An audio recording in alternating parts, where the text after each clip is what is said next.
Imagine this. You wake up one morning next to her. She's everything you ever wanted. Her scent on your sheets, the shape of her legs wrapped around your life, the softness in her voice calling your name. You've won. You've done it. She's yours. But something starts to shift. She's colder now, colder than yesterday, colder than before you gave her everything. Her laughter feels rehearsed, her touch absent. Her eyes don't look at you anymore. They look through you. You feel it, don't you? The slow death of your masculinity, the subtle drain of your soul. And yet, when you bring it up, she tells you it's nothing, that you're imagining it, that maybe you're just too sensitive, but you're not imagining it.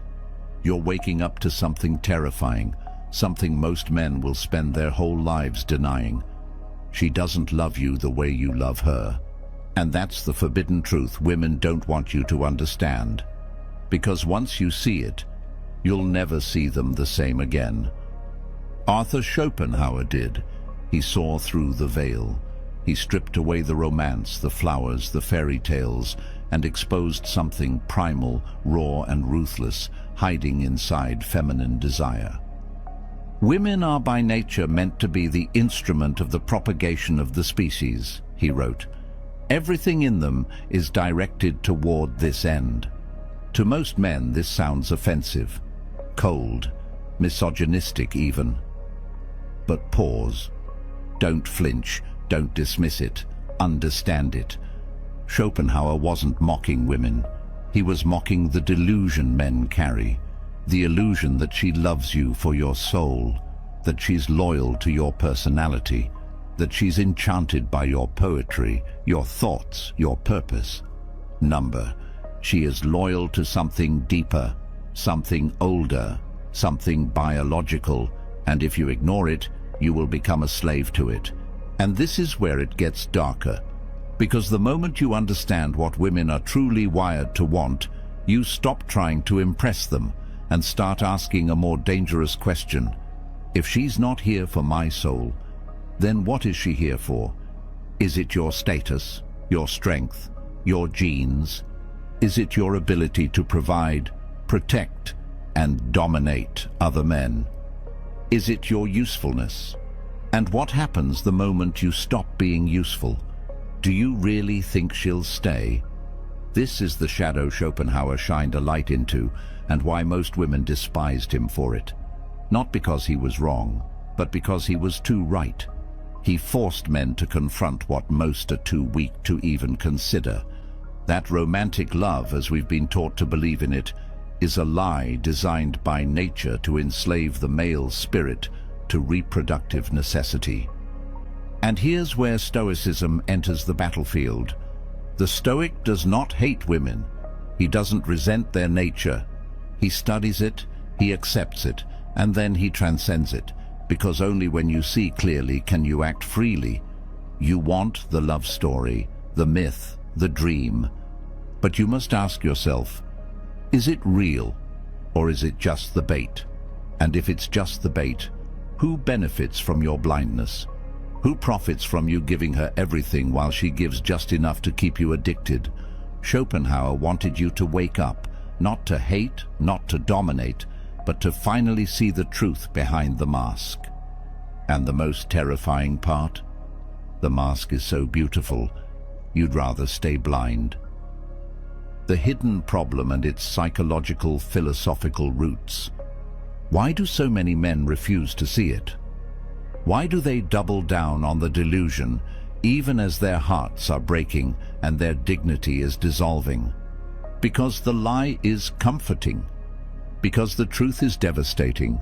You were raised to believe that love is sacred, that women are naturally nurturing, selfless, tender beings who want to connect deeply with the soul of a man.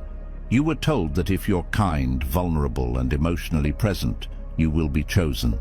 That if you give her your heart, she'll protect it like something holy.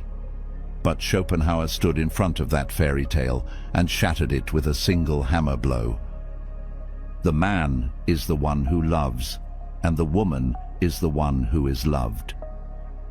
In that one sentence lies the entire asymmetry. Men fall in love with the idea of love. Women fall in love with what a man represents. This is the hidden mechanism, the unspoken truth that most philosophy tiptoes around and most modern psychology refuses to admit. Her attraction to you is not about your essence.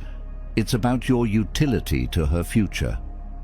Schopenhauer believed that women are not moral creatures in the same sense men are, not because they are evil, but because their biology doesn't reward truth, it rewards strategy.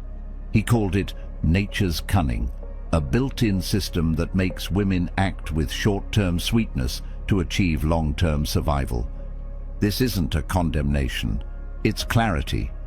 Because once you strip away your projections, the poetry, the fantasies, the Hollywood hypnosis, you begin to see her as she is, not cruel, not angelic, but pragmatic.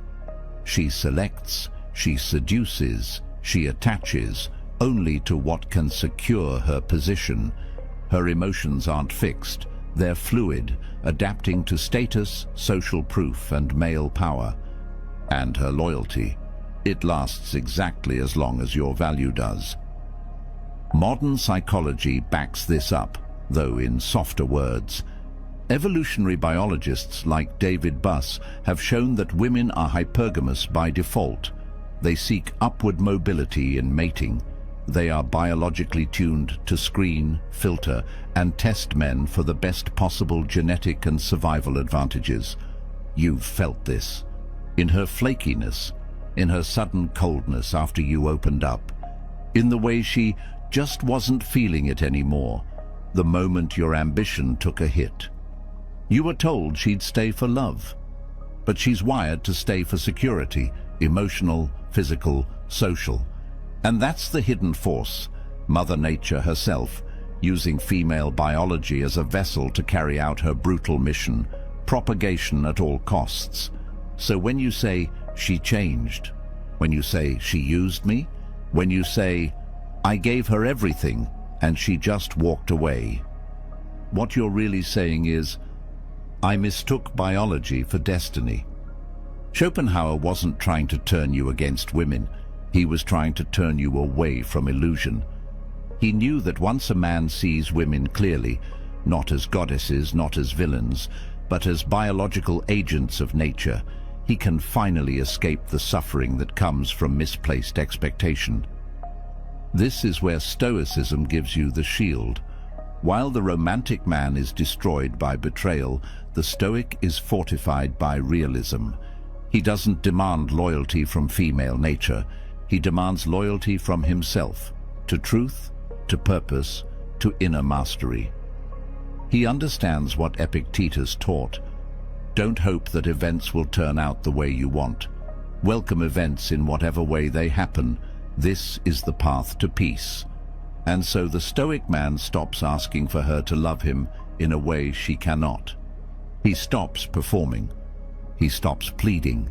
He stops building his identity around being chosen, and instead, he begins to choose himself. Here's the paradox. The moment you release the desire to be loved by a woman for your true self, the moment you stop expecting her to understand your soul or carry your burden, is the moment you begin to stand like a man.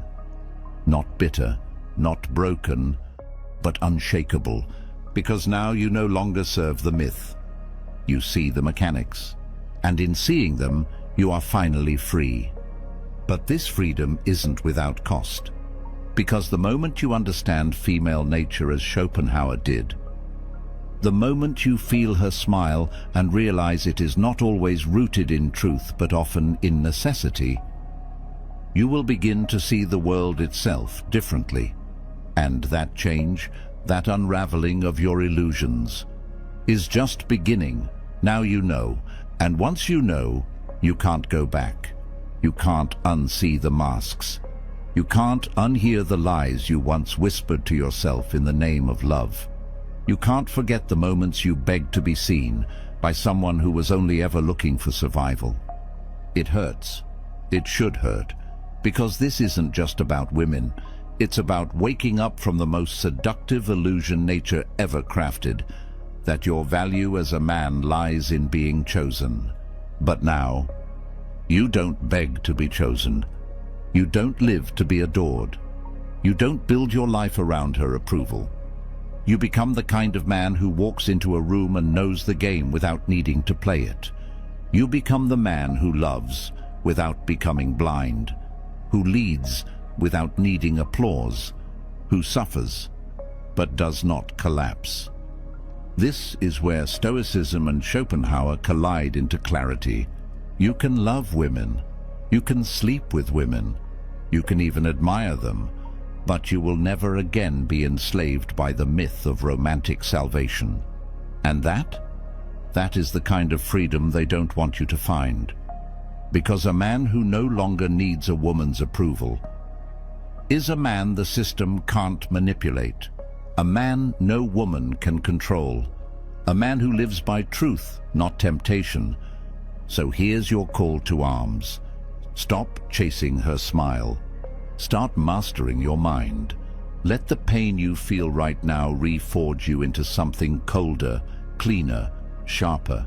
Your days of begging, chasing, and pretending are over. If you're ready to strip away every illusion modern life sells you, because this isn't about hating women, it's about seeing clearly and choosing power over fantasy.